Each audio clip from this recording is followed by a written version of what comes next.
Okay, अभी तक का स्टेटस ये है कि हमने चैप्टर नंबर 7 आज शुरू करना है। यूनिट नंबर 2 हमारा चल रहा था और आज हमें चैप्टर नंबर 7 शुरू करना है।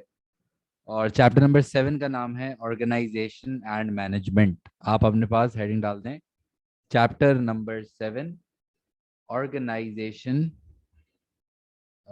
And management.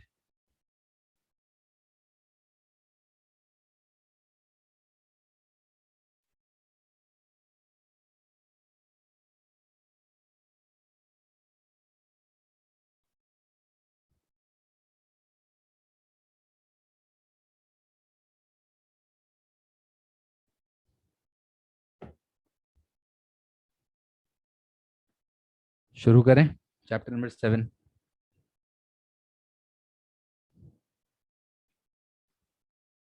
देखो, चैप्टर नंबर 7 जो है ना, है तो मज़े का। ठीक है। और इसके अंदर आपको थोड़ी सी शुरू में ज़रा स्टोरी सुननी पड़ती है।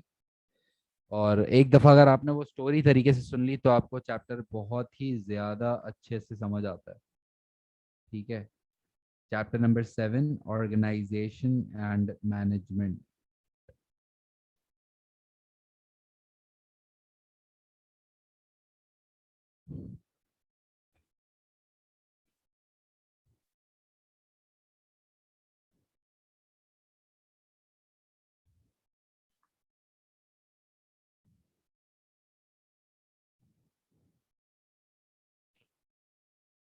तो अभी मैं जब चैप्टर नंबर 7 स्टार्ट करने लगा हूँ, आप लोग को स्टोरी सुनाऊंगा एक अच्छी सी। और वो स्टोरी पता है किसके बारे में? वो स्टोरी है मिस्टर ए के बारे में। ठीक है। और ये बंदे जो है ना, ये बंदे ने सोचा था कि यार मैं बिजनेस करना चाहता हूँ। ठीक है। और इन्होंने सोचा मैं बिजनेस करना चाहता हूँ। सिर्फ आपको सुनना है, समझना है, कोई सवाल आए तो डेफिनेटली पूछना है। ठीक है। और इन्होंने कहा कि यार मैं ना बिजनेस करना चाहता हूँ। तो मैंने इससे पूछा कि भाई किस चीज़ का बिजनेस करना चाहते हो? तो उसने बोला मैं बिजनेस करना चाहता हूँ टी शर्ट्स का। ठीक है। उसने बोला कि मैं ना टी शर्ट्स खरीद खरीद के बना बना के बेचूंगा और आउटलेट वगैरह खोलूंगा, प्रॉपर दुकान खोलूंगा। तो मैंने बोला गुड, लेकिन उसके लिए पैसे चाहिए। तो उसने बोला तो क्या हुआ, फिर जो है वो मैं पैसे इन्वेस्ट करूंगा। हाँ, कम होंगे, शुरू में इतने पैसे नहीं है मेरे पास, लेकिन मैं इन्वेस्ट करता हूँ और पैसे बिजनेस शुरू करता हूँ। तो मैंने बोला ठीक है, गुड चीज। तो इसने क्या किया, इसने जाके एक दुकान किराए पे ली। ठीक है। भादराबाद पे कहीं इसने दुकान किराए पे ली और प्रॉपर शेल्फ वगैरह लगवाया, सेटअप लगवाया और खुद खड़ा होता था पहले दुकान में भी। ये स्टोरी सुना रहा हूँ मैं आपको 2010 की। ठीक है। और ये दुकान पे खड़ा होता था, अकेला खड़ा होता था, क्योंकि अभी ज़ाहिर है बंदे वगैरह रख नहीं सकता था इनिशियली।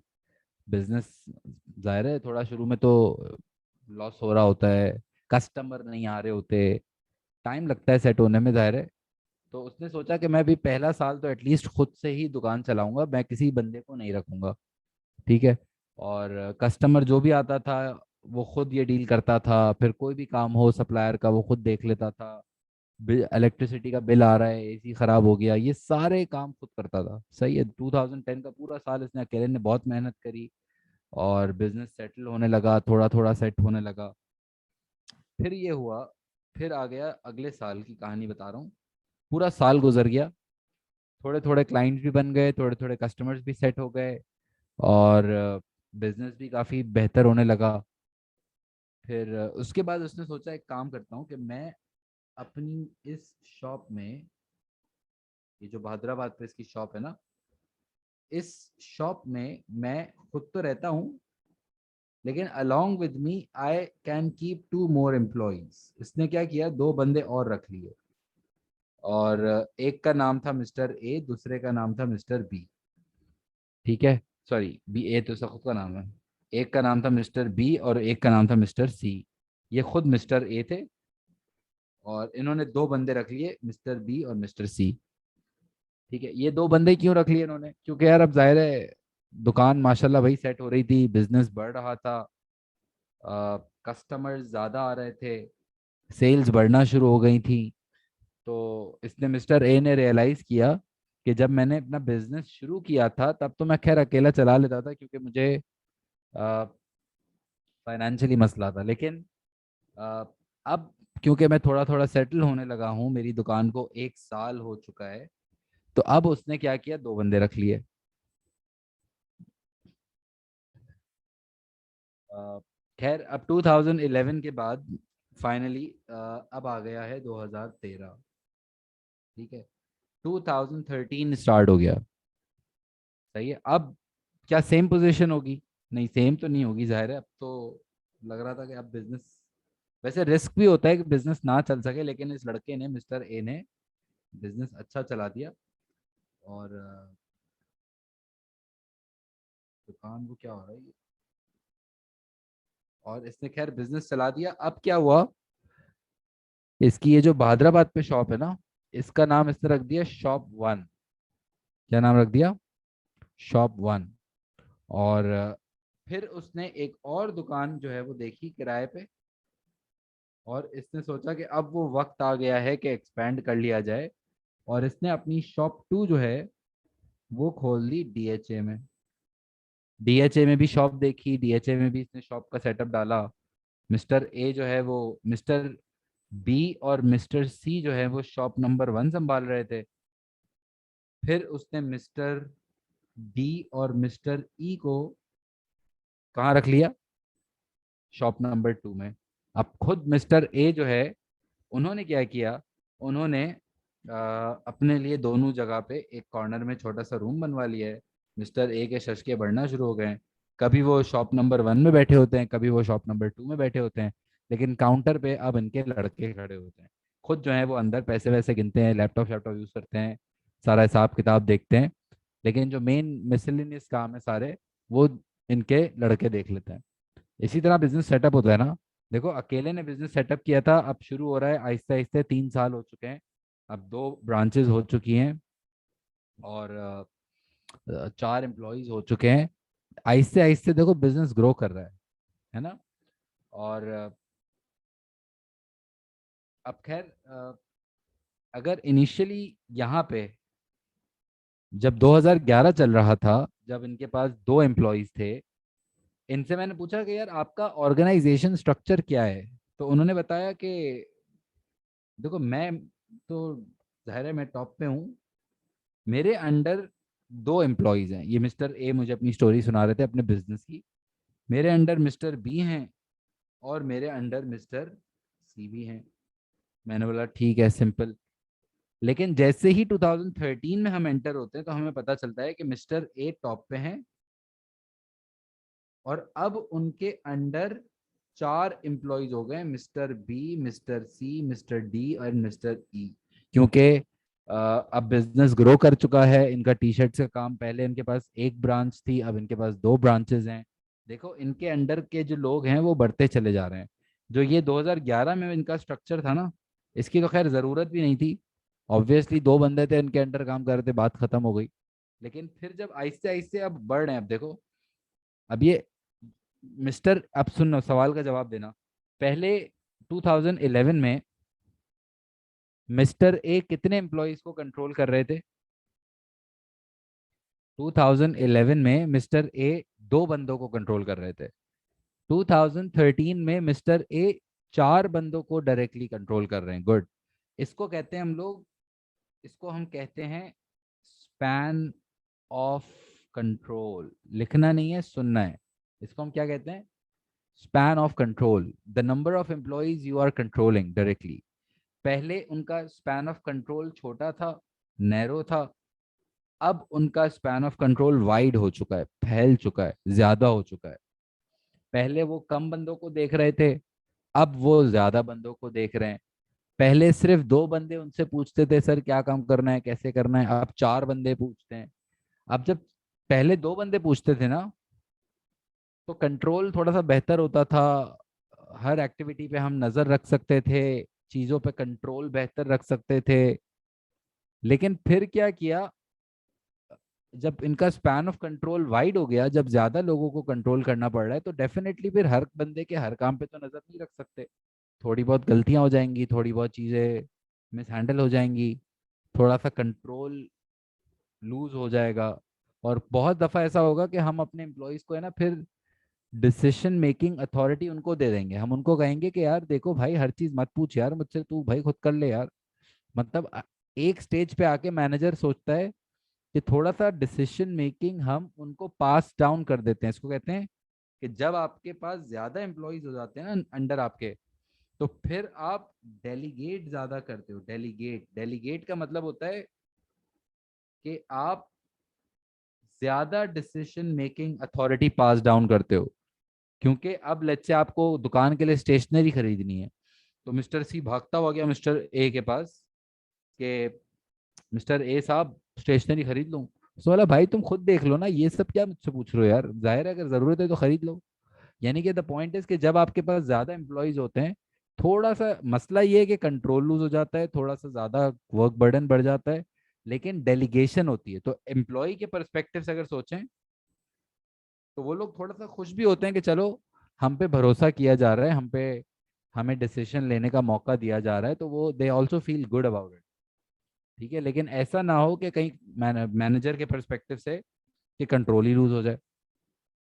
ठीक है, तो मिस्टर ए को ये रियलाइज हुआ कि यार कंट्रोल ऑफ हो रहा है। कुछ मैनेजर सोचते हैं कि यार ठीक है डेलीगेट होने दो, ज्यादा डिसीजन उनको लेने दो, लेकिन कुछ एम्प्लॉय सोचते हैं, कुछ मैनेजर ये सोचते हैं कि नहीं यार, जैसे मिस्टर ए ने सोचा कि यार नहीं यार कंट्रोल नहीं कर सक रहा हूँ, चीजें खराब हो जाएंगी। तो मिस्टर ए ने सोचा कि कुछ चेंज करते हैं। मिस्टर ए ने सोचा कि इनका जो करंट ऑर्गेनाइजेशन स्ट्रक्चर है, करंट स्ट्रक्चर जो है, उसको उन्होंने थोड़ा सा रीवैम्प करने की कोशिश करी। और उन्होंने क्या किया, उन्होंने कहा कि चलो आज के बाद टॉप पे तो मैं ही हूंगा मिस्टर ए, लेकिन अब मैं सिर्फ दो बंदों को देखूंगा, मिस्टर बी को और मिस्टर डी को। Mister B from shop one and mister D from shop two. और मिस्टर बी तुम देखोगे मिस्टर सी को, और मिस्टर डी तुम देखोगे मिस्टर ई को। ये क्या हरकत करी इन्होंने, इन्होंने अपने स्ट्रक्चर में कोई एम्प्लॉय रखा नहीं है, बस इन्होंने थोड़ी सी अपनी रिपोर्टिंग चेंज कर दी। रिपोर्टिंग, जवाबदेही। जवाबदेही क्या होता है, जवाबदेह होना, कि आप किसको अकाउंटेबल हो। पहले मिस्टर ए चारों को देखते थे, अब मिस्टर ए ने कहा कि नहीं नहीं नहीं, अब क्या करेंगे, मैं मिस्टर बी और मिस्टर डी को देखता हूँ, मिस्टर बी तुम मिस्टर सी को देख लो, मिस्टर डी तुम मिस्टर ई को देख लो। ये चेंज कर सकते हैं ना, फॉर्मल बस हायरार्की इसको कहते हैं कि आपने अ, अपने ऑर्गेनाइजेशन स्ट्रक्चर को चेंज कर दिया, आपने रीस्ट्रक्चर कर दिया, चेंज कर दिया। और इसमें ये फायदा हुआ कि पहले उनका स्पैन ऑफ कंट्रोल जो बहुत वाइड हो गया था, चार लोगों को देखना पड़ रहा था, अब उनका स्पैन ऑफ कंट्रोल वापस कितने पे आ गया, टू पे आ गया। स्पैन ऑफ कंट्रोल फिर से नैरो हो गया। लेकिन एक डिफरेंस आ गया, पता है क्या, एक डिफरेंस ये आ गया कि अ, पहले जो है ना, इस ऑर्गेनाइजेशन में दो लेवल्स थे।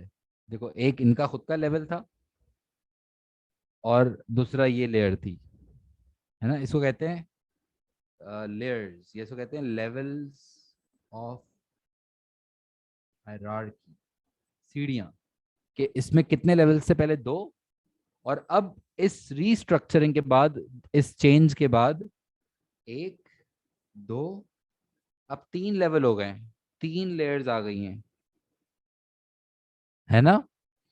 अब हो ये रहा है कि लेट से अगर मिस्टर ई को कोई काम है मिस्टर ए से, तो अब वो डायरेक्टली नहीं होगा। अब क्या होगा, मिस्टर ई मिस्टर डी से पूछेगा, मिस्टर डी मिस्टर ए से पूछेगा, मिस्टर ए मिस्टर डी को बताएगा, मिस्टर डी मिस्टर ई को बताएगा। यानी कि बीच में जो कम्युनिकेशन जो है ना, वो स्लो हो जाएगी। पहले अगर मिस्टर ए को मिस्टर ई से कुछ बात करनी होती थी तो वो डायरेक्टली होती थी, लेकिन अब डायरेक्टली का नहीं है। अब ये सीन है कि आपने फॉर्मल वो बना दिया स्ट्रक्चर, जिसमें खैर डायरेक्ट बात तो कर सकते हैं, कोई मना नहीं है, लेकिन formally officially mister A mister E को ऑर्डर नहीं देंगे। अल्टीमेटली मिस्टर ए बॉस हैं, लेकिन तरीका ये होगा कि मिस्टर ए अगर मिस्टर ई से कुछ काम कराना चाहते हैं तो पहले वो मिस्टर डी को बोलेंगे कि मिस्टर ई से ये काम कराओ। हाँ, ये थोड़ा सा कम्युनिकेशन बीच में स्लो हो जाएगी, टाइम इसमें बीच में ज्यादा लगेगा, जो बात है। सही, तो यही अब पॉइंट आता है कि अ, अगर आपने कंट्रोल हासिल करने के लिए, अगर आपने, इसको कहते हैं, ये जो मैं बता रहा हूँ ना कि आप डिसीजन यूं पास होगा और स्लो हो जाएगा, इसको कहते हैं, ये जो लेवल्स होते हैं ना, इसको कहते हैं चेन ऑफ कमांड।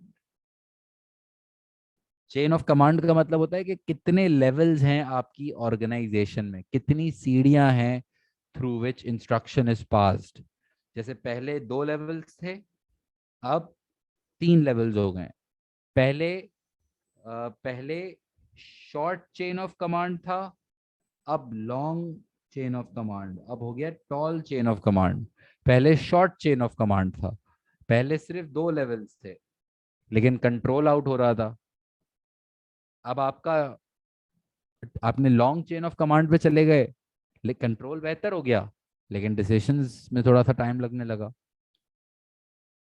अब हमें सोचना ये पड़ता है कि यार करें क्या फिर, मतलब वाइड स्पैन ऑफ कंट्रोल। अगर आपके एम्प्लॉयज बहुत ज़्यादा स्किल्ड होते हैं ना, अगर आपके एम्प्लॉयज बहुत ज़्यादा पढ़े लिखे होते हैं, आपके एम्प्लॉयज समझदार होते हैं, आपके एम्प्लॉयज खुद से काम करना जानते हैं, तो फिर ये बेस्ट होता है। तो फिर आप उनको डेलीगेट कर देते हो, आप उनको डिसीजन लेने का मौका दे देते हो, तो फिर वो काम अच्छा चलता है, क्योंकि फिर आप हर चीज़ पे कंट्रोल नहीं करते हो। लेकिन अगर आपके एम्प्लॉयज अनस्किल्ड हैं, अगर आपके एम्प्लॉयज को हर वक्त देखना पड़ता है, आपके एम्प्लॉयज को हर वक्त कंट्रोल करना पड़ता है, तो फिर तो आपको short span of control, narrow span of control पे ही रहना पड़ेगा। यानी कि दोनों के अपने अपने अप्स एंड डाउन्स हैं। बिजनेस अपनी सिचुएशन के हिसाब से फिर डिसाइड करता है कि यार अब हमें वाइड स्पैन ऑफ कंट्रोल चाहिए, नैरो स्पैन ऑफ कंट्रोल चाहिए, चाहिए क्या है। पॉइंट समझ आ रहा है? यहाँ तक जरा आप पूछें, आप मुझसे सवाल।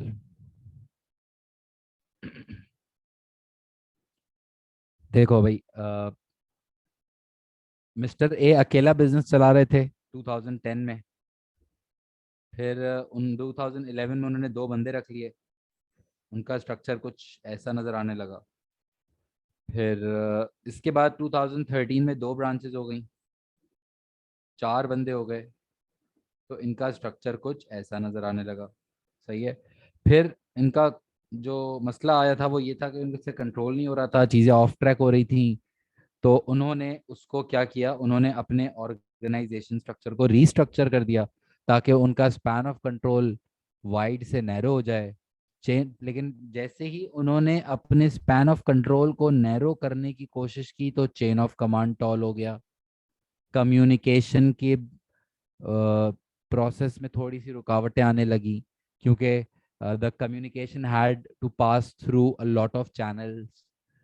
तो फिर उसमें ज़ाहिर है बीच में डिसरप्शंस और मैसेज का मतलब भी खराब हो जाता है, चीज़ें ज़ाहिर है जितने ज़्यादा लोगों के थ्रू इंफॉर्मेशन पास होती है वो कुछ की कुछ हो जाती है।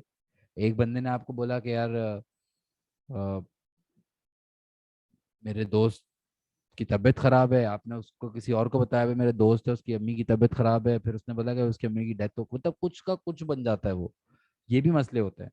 आपने उस मैसेज जब पास किया होता है तो ऐसे भी मसले आते हैं कि आपने कुछ बोला था, आगे कुछ मतलब निकल रहा है और वो फिर कुछ समझ रहा है। ऐसे भी प्रॉब्लम्स होते हैं। ठीक है।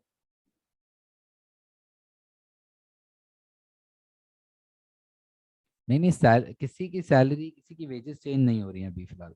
अभी सिर्फ हम एम्प्लॉयज के रोल्स, रिस्पॉन्सिबिलिटीज समझो थोड़ा सा चेंज कर रहे हैं, पैसों में कोई चेंज नहीं आ रहा। समझ आ रहा है? गुड। और 2013 के बाद एक और लास्ट इसका पहलू वो ये कि अब समझो कि 2020 आ गया। क्या 2020 में भी ये बात है सारी सेम रहेंगी?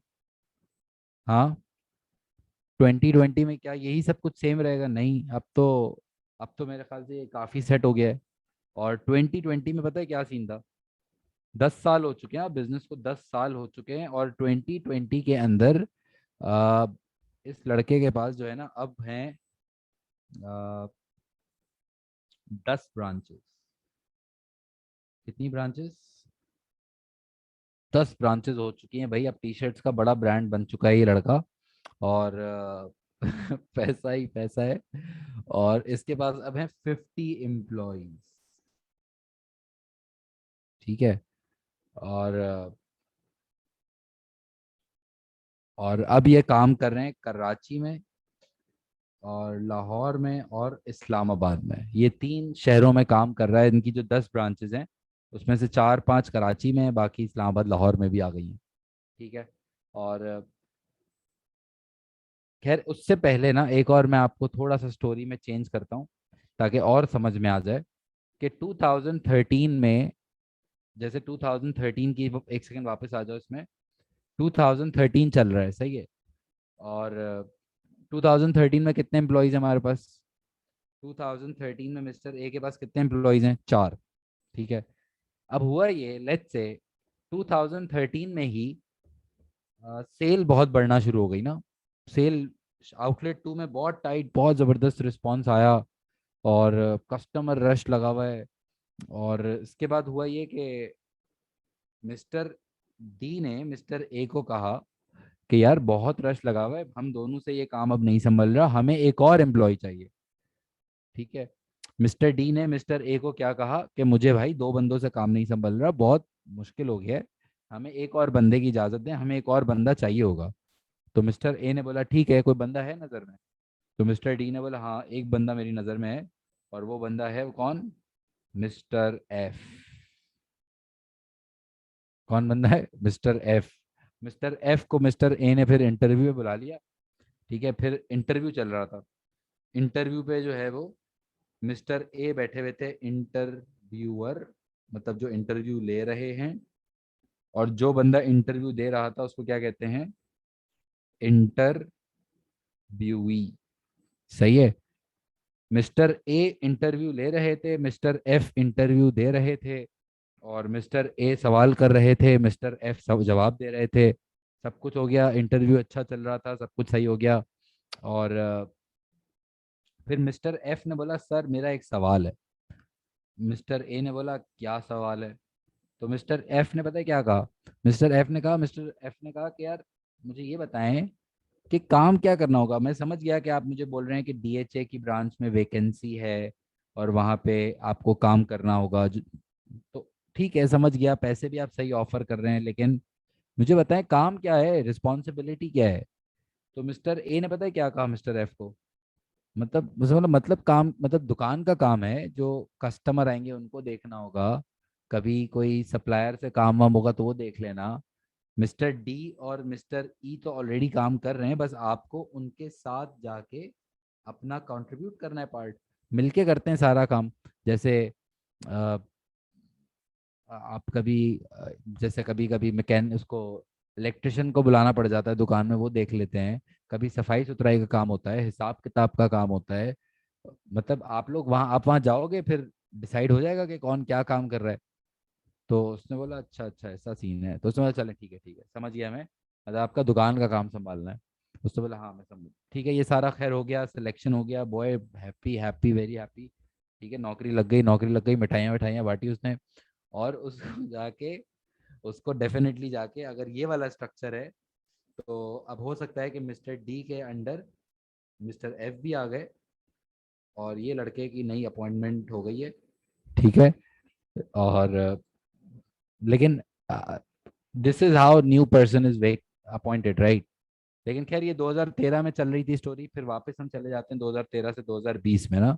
अब 2020 आ चुका है और 10 ब्रांचेस हो चुकी हैं, बहुत टाइट बिजनेस चल रहा है। मिस्टर ए तो अब हर साल ट्रिप ट्रिप मारते हैं भाई, प्रॉपर अच्छी गाड़ी वाड़ी ले ली उन्होंने। अब सेटअप सेट हो गया है, सही है। और अब 10 ब्रांचेस हैं, 50 एम्प्लॉयज़ हैं, कराची लाहौर इस्लामाबाद में काम कर रहे हैं। और इसी तरह चलता है ना बिजनेस, तो इसी तरह ग्रो करता है। और खैर अब क्या हुआ, 2020 में ही मिस्टर ए बैठे हुए थे अपने रूम में। और मिस्टर ए के पास जो है वो, उनको पता चला कि हमें एक और बंदे की ज़रूरत है किसी इस्लामाबाद ब्रांच में या कहीं भी, एक और बंदे की ज़रूरत है। तो उसके लिए हमें एक इंटरव्यू करना है और एक बंदे को रखना है। ये कौन सी साल की स्टोरी है? 2020 की स्टोरी है ये। अब हमारे पास 50 एम्प्लॉयज हैं, और अब 50 एम्प्लॉयज के बाद भी हमें एक और बंदा रखना है, वो है 51st एम्प्लॉय। ठीक है। और खैर मिस्टर ए ने बोला मसला नहीं है, अब तो बंदा रखने का मसला ही नहीं है भाई, मतलब चौड़े आ गए थे थोड़े से मिस्टर ए के। लेकिन खैर मिस्टर ए ने बोला कि ठीक है मैं इंटरव्यू करूंगा, आप बंदा भेज दें। ठीक है, बंदा भेजा। बंदा आ गया इंटरव्यू पे। ये इसका नाम है 51st। सही है। और 51st एम्प्लॉय आ गए भाईजान, इंटरव्यू दे रहे थे। और इंटरव्यू में सवाल जवाब सब कुछ हो गया। एंड में सुनो, अब बड़ा बड़ा इंपॉर्टेंट सवाल। ये जो इंसान इंटरव्यू दे रहा था ना, इसने एक सवाल पूछा। क्या सवाल पूछा? बताओ। क्या सवाल पूछा? इसने सवाल पूछा कि काम क्या करना होगा। मुझे बताओ भैया, उसने बोला कि काम क्या करना होगा। जब यही सवाल जब यही सवाल किसने पूछा था?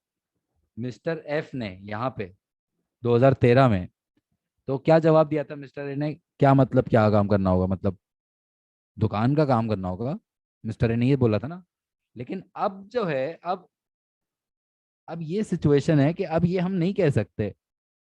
अभी भी अगर आपने यही बोल दिया दुकान का, भाई आप अब तो आपको उसको बताना पड़ेगा ना कि भाई अ, अब तो इतना बड़ा काम है, अब तो ऐसे तो नहीं कह सकते कुछ भी काम करना होगा। उसको अब आप बताएंगे कि भाई आप कराची या लाहौर या इस्लामाबाद की इस ब्रांच में इस चीज के जिम्मेदार होंगे। यानी कि अब ऐसा ऐसा नहीं हो सकता कि आप बोल दो कि अब कुछ भी करना होगा। अब तो भाई सारा मिक्स हो जाएगा वरना। जैसे अब मिस्टर ए को फिर ये घंटी बजी दिमाग में कि यार, उसने सोचा यार अब तो ये बात सही कह रहा है कि अब तो अब हमें कुछ चेंज करना चाहिए। अब उसने पता है क्या किया? अब सुनो। मिस्टर ए ने फिर जो है ना, वो अपना प्रॉपर स्ट्रक्चर बनाया। मिस्टर ए ने बोला देखो मैं जो है ना अब वो सीईओ हूँ। अब समझ आएगी पूरी स्टोरी। और खुद अपने आप को उसने टॉप पे रखा। और उसके अंडर उसने बनाए 4 departments. HR department, marketing department, operations department, यही 4 डिपार्टमेंट्स आपने पढ़ने हैं। Finance department. कितने डिपार्टमेंट्स बनाए इसने? 4। उसने ह्यूमन रिसोर्स डिपार्टमेंट, कितने एम्प्लॉयज थे इसके पास? 50, अभी तक 50 थे। एचआर डिपार्टमेंट क्या काम करता है? Employ related issues. Marketing department क्या काम करता है? प्रमोशन एंड प्रोडक्ट एंड ये सारी। ऑपरेशंस डिपार्टमेंट क्या काम करता है? प्रोडक्शन, फैक्ट्री जहाँ पे टी शर्ट्स बनती होंगी, इन्वेंट्री। और फाइनेंस, पैसा कैश आ रहा है, कैश जा रहा है, प्रॉफिट लॉस, इनकम स्टेटमेंट, ये सारे काम फाइनेंस करते होंगे। मिस्टर ए ने अब ये डिपार्टमेंट्स बनाए। और उन 50 एम्प्लॉयज में से 5 एम्प्लॉयज को बोला कि तुम एचआर में काम करेंगे भैया आप लोग। मार्केटिंग में इसने 20 लोग रख लिए। ऑपरेशंस में इसने 10 लोग रख लिए। यही 50 लोगों का डिस्ट्रीब्यूशन बता रहा हूँ। और 15 लोग इसने फाइनेंस डिपार्टमेंट में रखे। ठीक है, अब उसने क्या किया? उसने डिपार्टमेंट्स में डिवाइड कर दिया। और फिर उसने एचआर में पोजीशंस बनाई, एचआर डायरेक्टर। और फिर उसने रखे सीनियर मैनेजर्स, सीनियर मैनेजर 2। फिर 1 employ, 2 employ, 3 employ, assistant manager, assistant manager 1 and assistant manager 2। Point समझ आ रहा है? ये क्या कर रहा है बेसिकली? ये अपनी कंपनी में डिपार्टमेंट्स क्यों बना रहा है? क्या जरूरत है? क्योंकि अब जो है ना, अब वो वक्त आ चुका है कि हम ऐसे नहीं चल सकते कि दुकान चलानी है और दुकान में काम। भाई अब आपको बाकायदा प्रॉपर रोल्स डिफाइन करने पड़ेंगे। आपको प्रॉपर रिस्पॉन्सिबिलिटीज डिफाइन करनी पड़ेंगी, वरना तो काम ही अजीब हो जाएगा। फिर कल को कुछ गलती होगी, सब मुकर जाएंगे मेरी तो गलती नहीं है। भाई अब आपको इसको बताना पड़ेगा कि भाई हमारे पास एचआर का काम है, इंटरव्यू वगैरह लेने होंगे, ये सब काम होगा। या आपको बताना पड़ेगा कि आपको मार्केटिंग में हम रखेंगे। हाँ, आप जो है वो हमारी टी शर्ट्स की ब्रांडिंग और प्रमोशन के जिम्मेदार होंगे। आप हमारे ऑपरेशंस में काम करेंगे। आपको हमारी मशीनरी या इन्वेंट्री सप्लायर से बातचीत करनी होगी। या हमें उसको बताना पड़ेगा कि आप हमारे फाइनेंस में काम करेंगे, जब इनकम स्टेटमेंट और बैलेंस शीट और प्रॉफिट लॉस कैलकुलेट करना होगा, कैश वैश का हिसाब रखना होगा। आप उसको बताओगे नहीं तो ऐसा तो नहीं, इसका मतलब यही हो गया। अब सुनो, अब समझ में आएगा कि जैसे एक स्कूल है, सही है, और स्कूल में अभी क्या होता है, जैसे स्कूल कॉलेज के अंदर क्या होता है कि भाई एडमिन का बंदा है, कोई स्टाफ, प्रिंसिपल हैं, एचएम हैं, बिजनेस के टीचर हैं, अकाउंट्स के टीचर हैं, मैथ्स के टीचर हैं, इको के टीचर हैं। आपने हर किसी का रोल डिफाइन किया हुआ है ना। अगर आप अगर स्कूल में किसी को पता ही नहीं हो कि उसका क्या काम है, मुझे पता ही नहीं है कि मुझे बिजनेस पढ़ाना है, बस मुझे बोल दिया है बॉस ने कि यार आप बस कल आ जाएं, देख लेंगे क्या काम करना है, सब स्कूल चलाना है बस, मतलब आ जाएं बस आप। तो मतलब अ, मैंने बोला मतलब, तो बोला आप कल आ जाएं, कल कल फिर मुझे बोल दिया कि आप इकोनॉमिक्स पढ़ा लें, बैठ जाएं सर, आप इकोनॉमिक्स पढ़ाएं आज। आप जो है वो फिर परसों आए, बोला सर आप सर चाय सर्व करें आज, आप आज आप प्यून है।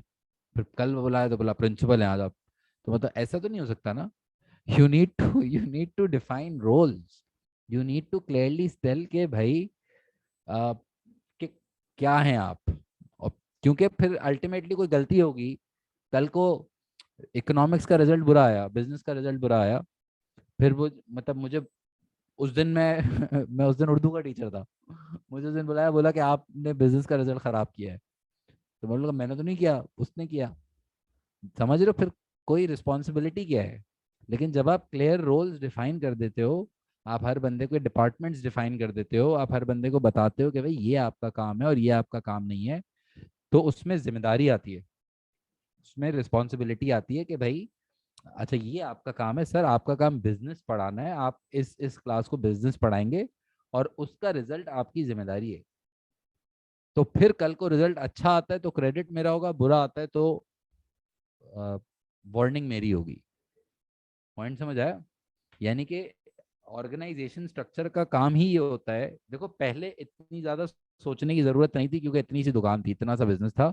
लेकिन जब अब बिजनेस बड़ा होने लगता है, सेटअप बड़ा होने लगता है, तो फिर आपको प्रॉपर ऑर्गेनाइजेशन स्ट्रक्चर चाहिए, ताकि आप अपने काम को मैनेज कर सको, ताकि आप रिस्पॉन्सिबिलिटीज डिफाइन कर सको, ताकि हर बंदे को पता हो कि मेरा बॉस कौन है, मेरा स्पैन ऑफ कंट्रोल क्या है, मेरा चेन ऑफ कमांड क्या है, मुझे किसको ऑर्डर देना है, मुझे किससे ऑर्डर लेना है।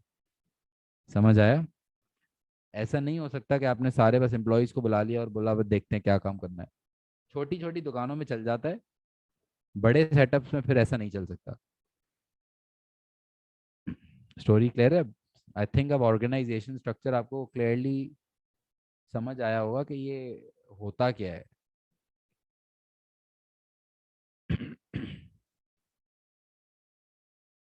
इसमें हम लिखते हैं की पॉइंट्स। ठीक है, छोटे छोटे की पॉइंट्स लिखते हैं।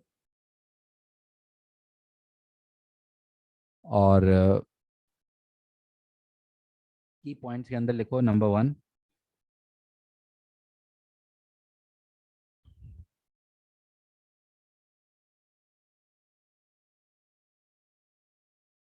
की पॉइंट्स। और ये कौन सा चैप्टर चल रहा है? Chapter number 7, organisation structure.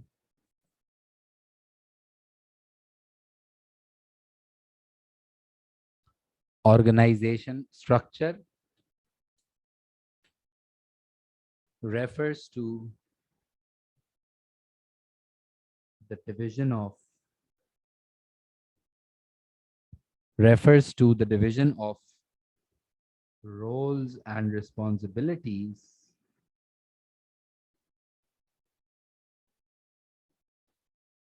organization structure refers to the division of roles and responsibilities among the employees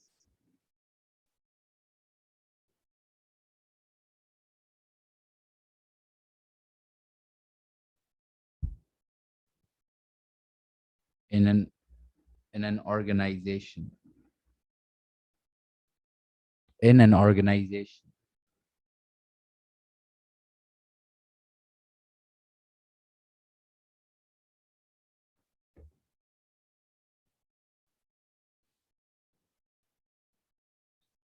span of control. Span of control क्या होता था कि एक मैनेजर डायरेक्टली कितने सबऑर्डिनेट्स, कितने एम्प्लॉयज को देख रहा है ना। Span of control is the number of subordinates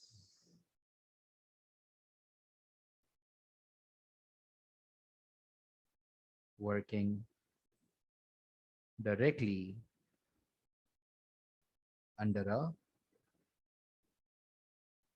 span of control is the number of subordinates working directly under a manager. This can be a wide or narrow span of control. This can be a wide or narrow span of control.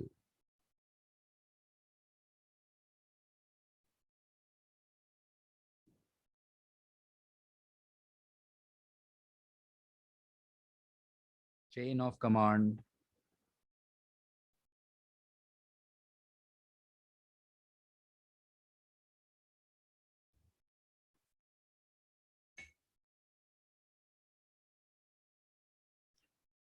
Chain of command are the levels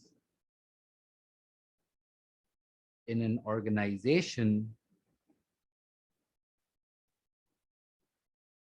Chain of command are the levels in an organization through which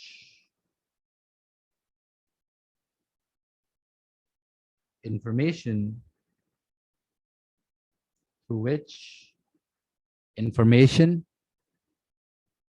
is passed down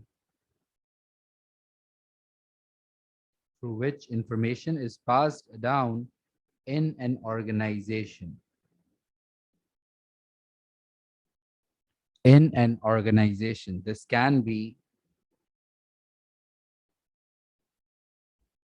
This can be a short or tall chain of command. This can be a tall or short chain of command.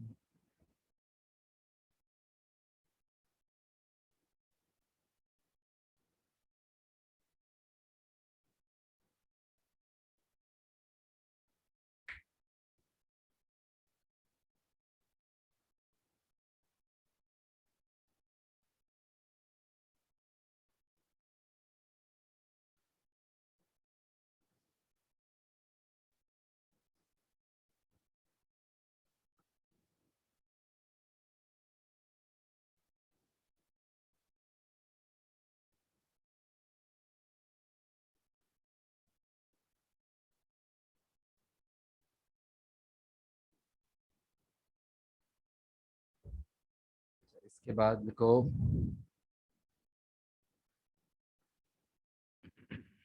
यहां तक हो गया copy.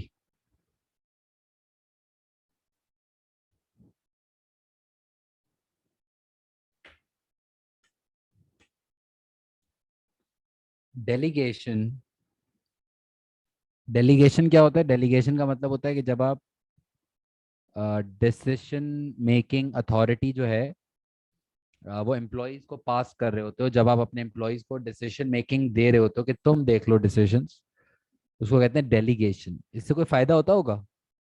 अगर आप employees को इस तरह decision making authority देते हो तो क्या फायदे होते हैं यार? वो मोटिवेटेड फील करते हैं, ट्रस्टेड फील करते हैं, भरोसा फील करते हैं. वो उनको लगता है कि यार उनकी इम्पोर्टेंस है इस जगह पे, उनको देखो भरोसा किया गया. और प्लस उनकी ट्रेनिंग, एक तरह से ट्रेनिंग भी हो जाती है. वो डिसीजन ले लेके सीखते हैं, फिर गलतियां करते भी हैं तो भी सीखते हैं.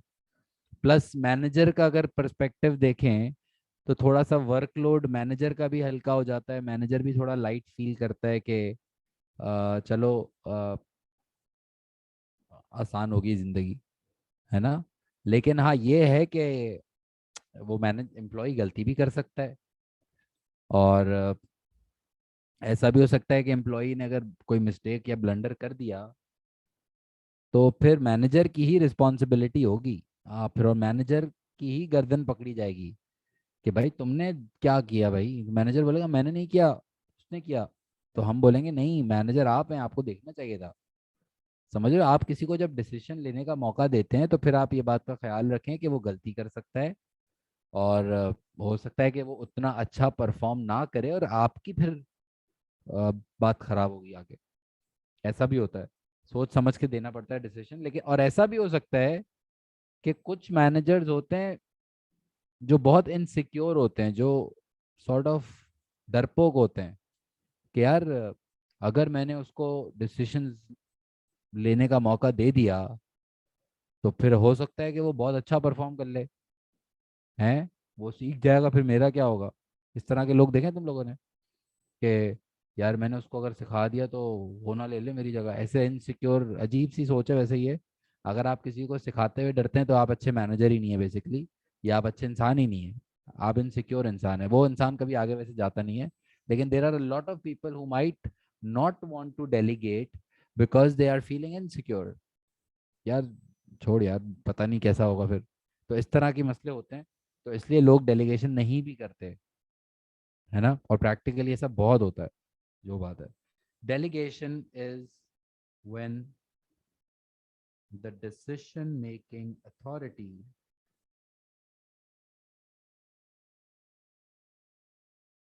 delegation is when the decision making authority is passed down. Delegation is when the decision making authority is passed down to the employees, to the subordinates.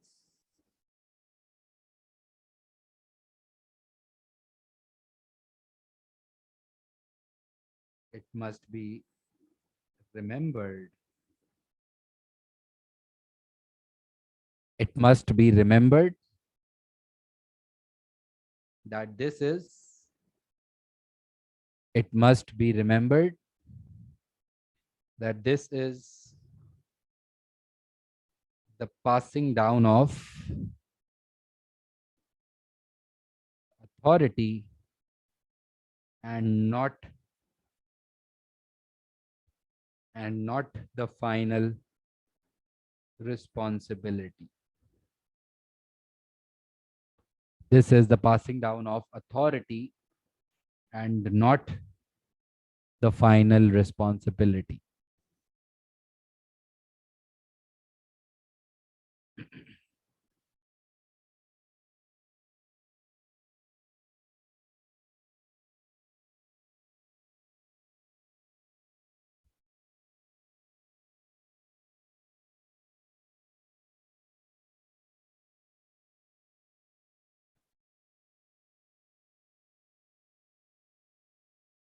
Restructuring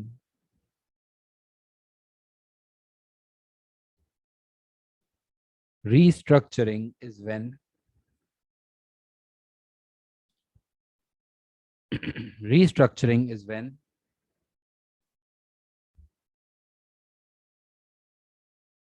the reporting lines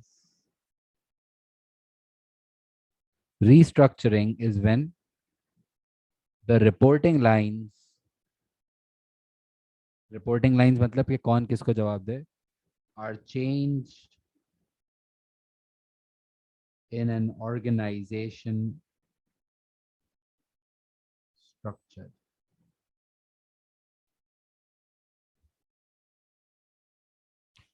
Restructuring is when the reporting lines are changed in an organization structure.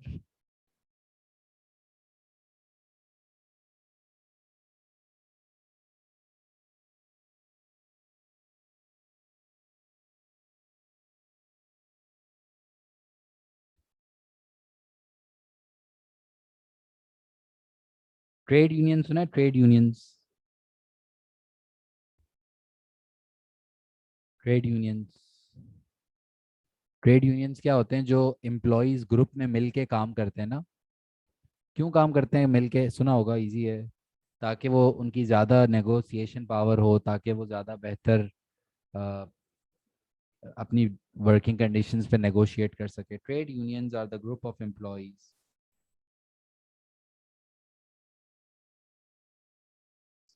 Trade unions are the group of employees working together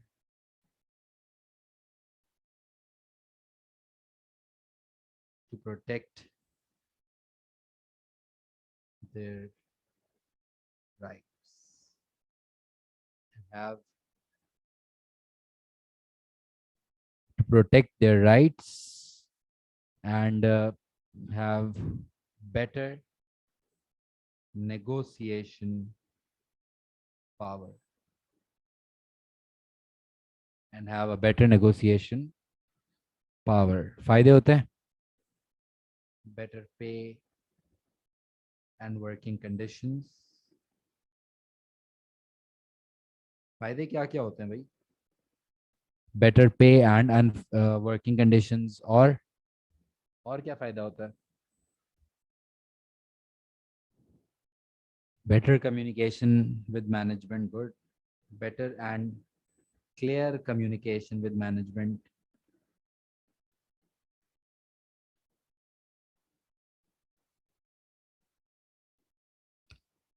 और पता है क्या फायदा होता है? सुनो, सुनो मेरी बात।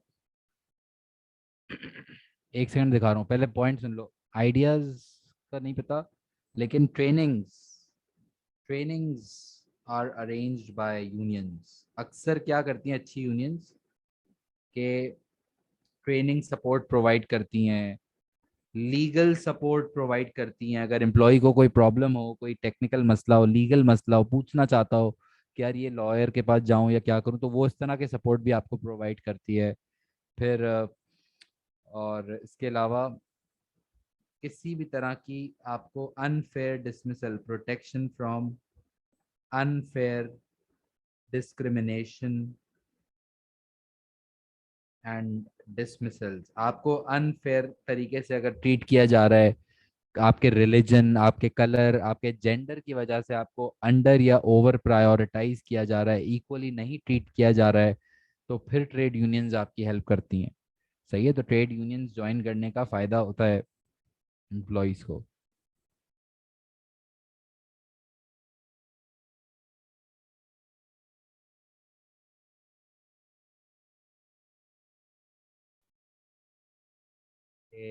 देखो, हम लोग ने चैप्टर नंबर 7 शुरू किया है, और चैप्टर नंबर 7 के अंदर सबसे पहले हमने बात की गई है ऑर्गेनाइजेशन स्ट्रक्चर क्या होता है और उसके क्या फायदे होते हैं। ठीक है। और वैसे अभी जो मैंने अ, एक और बात ये कि अभी जो मैंने आपको स्ट्रक्चर बताया था ना, अ, ये जो स्ट्रक्चर बताया है, इस ये जो मैंने क्या किया था, मैंने अपनी ऑर्गेनाइजेशन को डिफरेंट डिपार्टमेंट्स में डिवाइड किया था। डिपार्टमेंट्स में, इसको कहते हैं फंक्शनल स्ट्रक्चर। क्या कहते हैं? फंक्शनल का मतलब होता है, फंक्शन का मतलब होता है काम, काम के हिसाब से कि तुम क्या क्या। हम इसको फंक्शनल के अलावा ज्योग्राफिकल भी कर सकते थे। मतलब जैसे हमने सीईओ के अंडर कराची, लाहौर, इस्लामाबाद, और फिर कराची के अंदर की अलग टीम है, लाहौर की अलग टीम है, ऐसा भी कर सकता था। यानी कि अगर मैंने अपनी ऑर्गेनाइजेशन, अपने एम्प्लॉयज को डिपार्टमेंट्स में डायरेक्टली डिवाइड किया हुआ है, तो उसको कहते हैं फंक्शनल स्ट्रक्चर। और अगर मैंने शहर वाइज, इलाके वाइज, रीजन वाइज तोड़ा हुआ हो, तो उसको कहते हैं ज्योग्राफिकल। यानी कि दो टाइप्स के बस स्ट्रक्चर के नाम पता होने चाहिए, फंक्शनल एंड ज्योग्राफिकल। ठीक है, ये दो होते हैं। और फिर आपको समझ आ गया कि चेन ऑफ कमांड क्या होता है, फिर आपको समझ आया कि स्पैन ऑफ कंट्रोल क्या होता है, फिर आपको समझ आया कि ट्रेड यूनियन क्या होता है, और फिर हमने बात की कि ये डेलीगेशन क्या होता है। ठीक है। और अभी हमारे दो और डिस्कशंस बाकी हैं। ठीक है। लेकिन आई थिंक वो अब हम नेक्स्ट क्लास में करेंगे। आज हमने काफ़ी ज़बरदस्त पढ़ लिया। और यहाँ तक एक दफ़ा ये हेडिंग्स को देखो, गो थ्रू करो, और अभी तक जितना लिखा है उसको भी गो थ्रू करो, और फिर कोई भी सवाल आ रहा है तो पूछो।